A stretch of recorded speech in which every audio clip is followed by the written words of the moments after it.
يلعب ضد المنتخب الوطني، وبالتالي حذاري من هذا الفريق الذي سيقدم من دون شك. تمريرة الهدف الأول، التمريرة والهدف الأول مباشرة من شايبي يستلم الكرة، حاول تمرير الكرة لكنها كانت مباشرة إلى داخل المرمى، وبداية قوية من جانب المنتخب الوطني في هذه الدقيقة الثانية وقل، يتمكن من افتتاح باب التسجيل بواسطة فارس شايبي نجم فرانكفورت. نعم، شوف هذه الكرة، تمريرة فارس شايبي المتابعة، ثم تمريرة ثانية، الحكم ربما فيه خطأ، فيه عرقلة. ما في رأيي أن الحكم تسامح كثيرا مع هذه الكرة اليسرى، محاولة تسديد من بعيد لكنها بعيدة. الحكم يشير إلى وضعية تسلل. بالتأكيد في انتظار كل العرب أن يكونوا متصل إلى الأمام، عادت مقطوعة، الكرات الثابتة العرضية فارس شعيبي الجزائري عالي جدا، يقود بالتأكيد الكل، وصلت بعرضية رأسية، لا يوسف، الأسماء اللي من الممكن أن يعول عليها في دقائق المباراة القادمة. هنا السقوط للاعب إبراهيم الياس، هذا أيضا واحد من اللاعبين المميزين في تشكيلة المنتخب الصومالي، واللي أيضا ينتهي ب 48 دولة مشاركة. يا له من مونديال مرتقب، يا له من مونديال تفوق فيه المباريات 80 مباراة، يا له من مونديال سيتواجد فيه المجموعات الكثيرة والمنتخبات الكبيرة. هنا لقطة يوسف أحمد، الكرة وصلت باتجاهه بأنها مواجهة ليست سهلة لنجوم المحيط. يوسف عطال، يوسف تقدم مرر التحكيمية الكبيرة في مباراة الإياب. التسديد، الله على نجوم المحيط يردون على المحاربون، لكن هنا محارب، إنه أنتوني ماندريا. يا ماندريا يتصدي لهذه الكرة، تصدي الجولة الأولى، تصدي اليوم الأول. الله على التسديد، وصلت العرضية الرأسية، الله، القائم يتصدى، القائم يبقى مع أصحابه ومع داره، يقف معهم، القائم يبقى مع الجزائر ويمنع الصومال من هذا الاستلام، ولكن الكرة تعود، وبعد ذلك محاولة وصلت إلى زروق التسديد، وحارس المرمى مصطفى في المكان السليم. هذا يوسف عطال، التسديدة من الجهة اليمنى مباشرة، لذلك الجزائر عليها قدم لك الكثير في كل مرة. الرأسية هنا تأتي من 19، هذا أمين جويري لاعب رين الفرنسي، اللاعب الذي احتفل ببطولة كأس الإمارات الودية التي كانت رفقة فريقه السابق أولمبيك ليون الفرنسي. بينما هنا العمل الكبير من يوسف. الجزائر يبقى أكثر اللاعبين على أرضية، إلى كورنر، عرضية على طول، بغداد من أجل طريق النجاح، عليك أن تذهب إلى بغداد بنجاح، طريق النجاح يبدأ من هنا.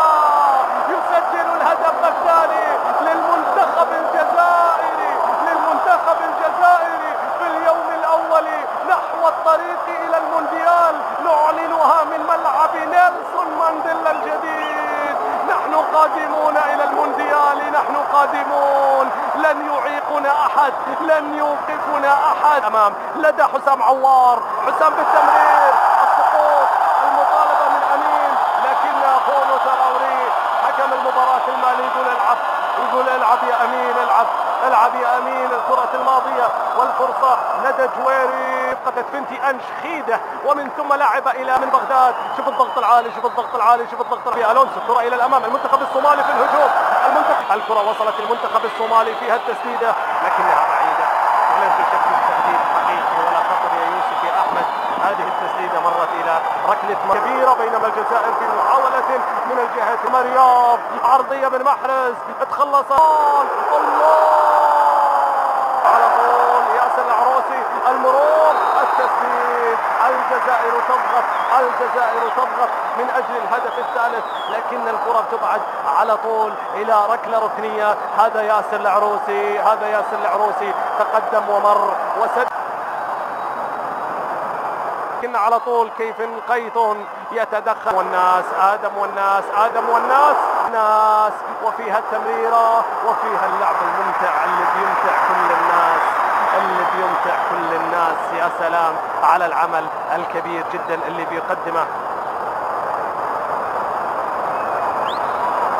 كل اللاعبين. في بيليه الاسم الكبير الاخضر على الذاكره بالنسبه لي. الله امام النجوم، تظهر النجوم امام نجوم المحيط. كاد ان يظهر نجوم الجزائر. الله على التمريره يا ادم، الله على اللعبه، والكره تطول باتجاه الامام. عادت الى عمد موجود. المحاوله لا زالت الكره معاه. يا والناس يا والناس يا والناس. كاد عوار ان يسعد الناس، لكن كرة عوار راحت إلى ركلة مرمى. فرصة كبيرة للمنتخب الجزائري مرة أخرى. كانت الخطورة عن طريق آدم والحسام في التمرير بحثا عن كيفن. التعوبة إلى الأمام خطيرة. فرصة الله للتاريخ للتاريخ للتاريخ. نجوم المحيط يعودون. نجوم المحيط في شباك الجزائر يسجلون. في ملعب نيلسون مانديلا يظهرون بقمصانهم الزرقاء، بشعارهم الذي يحمل اسم الصومال وبلقب نجوم المحيط. خطيرة جزائرية فيها الفرصة يا إسلام، فيها المنتظرة بحثا عن أحد الرؤوس. أحد الرؤوس إنها رأس سليماني، رأس إسلام. ومن غيره في الجزائر أفضل في الارتقاء، أفضل في ضربات الرأس. الجزائر تتقدم بثالث الأهداف. عرضية آدم والناس، رأسية سليماني تسعد كل